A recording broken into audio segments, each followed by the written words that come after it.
안녕하세요. 국민 모두 부자 되는 그날까지 함께하는 파트너 중소기업 경영연구소 김민종 팀장입니다. 전 정권 때 정부에서는 부동산 가격을 낮추기 위해서였는지 였겠죠? 아무튼 여러 부동산 정책을 펼쳤지만 주택 가격이 천정부지로 치솟았었죠. 가격이 조금 빠지기는 했지만 당시 가격이 치솟을 때 부동산을 보유한 분들은 박수를 치셨겠지만 보유하지 못했던 분들은 영끌도 부족해 영혼과 계약이라도 해서 사줄걸 하고 후회하셨을 수도 있겠는데요. 이처럼 부동산은 강력한 악재가 있는 지역이 아닌 이상 조금씩은 오르고 있습니다. 그래서 자가공장이나 사옥을 보유하고 싶지만 우리 사장님들 매출이나 각종 자금 문제로 인해 어려움이 많이 있어서 임대해서 사업을 영위하시는 사장님들 많으실 겁니다. 하지만 어떤 사장님이라도 자가공장과 사옥을 갖고 싶어 하지 않는 사람은 없죠. 다 갖고 싶어 하시잖아요. 이유는 많겠지만 대표적으로 시세 차익 때문일 수도 있고요. 어차피 임대료로 나가는 돈을 자가로 돌려서 이자를 내는 비용으로 내는 게 낫겠다 라고 생각하시는 분들도 계시고요. 또 임대보다는 건물 자체를 내가 원하는 방식으로 쓴다는 장점이 있기 때문이겠죠. 그래서 오늘 자가공장 및 사옥을 마련하는 방법에 대해 알기 쉽게 영상을 준비했습니다. 끝까지 시청하시고 정보 알아가시기 바라겠습니다. 그럼 본격적으로 시작하겠습니다. 구독, 좋아요. 우선 부동산을 취득하는 방식에 대해서 제일 먼저 결정할 것은 토지를 직접 사서 건물을 올릴 것인지 또는 분양을 받을 것인지 아니면 기존에 있던 부동산을 매매로 구매할 것인지 결정해야 되겠죠. 땅을 사서 건물을 올리려면 물론 부동산 공인중개사를 통해 알아보시고 조언을 얻어 건축을 계획하실 겁니다. 그런데 공장을 건축할 예정이라면 땅이 너무 좋고 만족스러우셔도 용도지역 확인을 통해 공장을 올릴 수 있는 지역인지 확인을 하시는 게 좋습니다. 또한 도시계획을 확인하여 앞으로 그 지역이 개발 계획이 있는지 정도는 확인하시는 편이 좋은데요. 이러한 사항을 일일이 다 찾아보기는 번거로우실 테니 검색창에 토지 이음이라고 검색하시고 홈페이지에 방문하면 해당 지역의 토지 이용 계획과 도시 계획을 동시에 확인이 가능합니다. 앞서 말한 토지에 건물을 올리는 방법은 어느 정도 본인이 원하는 방식으로 건축을 할 수 있겠지만 많은 노고가 필요하기 때문에 통상적으로 매매를 추천드리는 것입니다. 다만 도저히 남이 쓰던 사업장은 못 쓰겠다 이렇게 생각하시면 분양을 받는 방법도 괜찮은 방법입니다.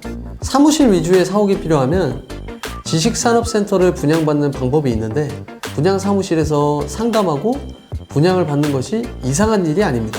가끔 불법적인 방법으로 영업을 한다거나 사기꾼들이라고 오해하는 경우가 있는데 정 믿을 수 없다면 부동산 공인중개사를 통해 소개를 받는 방법도 있습니다. 그리고 공장 분양의 경우 단독으로 짓고 있는 공장들도 분양받을 수 있는데요.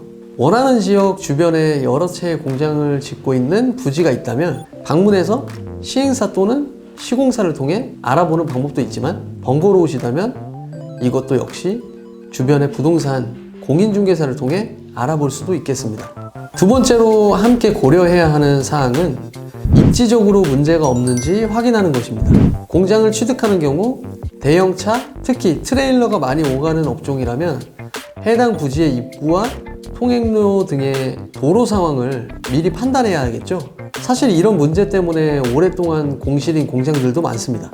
그리고 업종에 따라 다소 다르겠지만 소음이 많은 공장이라면 주변에 민가가 많은지 문제될 소지가 없는지 미리 확인하시면 좋겠습니다.